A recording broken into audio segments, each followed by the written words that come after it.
Timnas Indonesia minim penyerang lokal yang tajam. Lalu apa alasannya? Timnas Indonesia sudah cukup lama tidak punya penyerang tajam yang performanya konsisten. Beberapa nama sempat mencuat tetapi kemudian tenggelam. Ex-penyerang Timnas Budi Sudarsono punya pendapat soal situasi itu. Piala AFF 2020 menyisakan catatan untuk Timnas Indonesia. Meski berstatus runner-up, masih ada pekerjaan rumah untuk mencari striker yang bisa diandalkan. Padahal Indonesia sempat jadi gudangnya penyerang yang ditakuti di Asia Tenggara. Nama-nama seperti Gendu Doni, Bambang Pamungkas, Ilham Jayakusuma, hingga Budi Sudarsono pernah jadi top skor di Piala AFF atau dulu Piala Tiger. Mantan pelatih Persik Kediri tersebut melihat krisis striker yang dialami Timnas Indonesia bermula dari situasi di kompetisi tanah air. Para penyerang lokal sulit mendapat menit bermain karena formasi yang berkembang saat ini.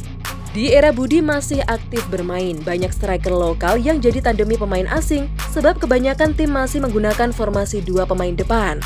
Budi Sudarsono beberapa kali berduet dengan penyerang asing, salah satunya Christian Gonzalez ketika masih bermain di Persik Kediri.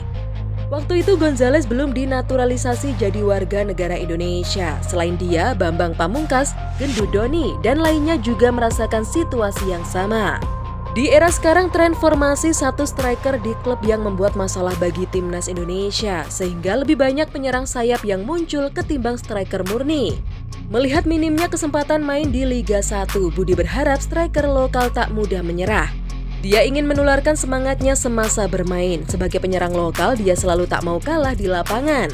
Sementara itu, Samsul Arif juga ikut angkat bicara soal minimnya opsi striker untuk Timnas Indonesia. Selama beberapa tahun terakhir, tim Merah Putih memang melakukan banyak pergantian pemain sebagai ujung tombak. Di mana saat ini Timnas Indonesia arahan Sintayong mungkin masih punya Ezra Walian, Dedik Setiawan, atau Kushedia Hariyudo. Tapi mereka pun tidak menjadi mesin gol andalan di Piala AFF 2020 yang digelar Desember 2021 silam.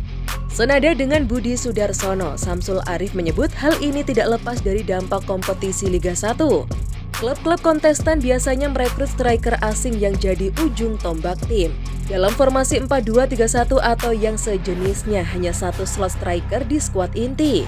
Akibatnya tak ada lagi striker lokal yang mampu tampil sebagai bintang dan konsisten setiap musim. Di masa lalu kompetisi domestik memiliki sosok Bambang Pamungkas, Roci Putirai, Kurniawan Dwi Yulianto DKK yang akhirnya menjadi andalan Timnas Indonesia.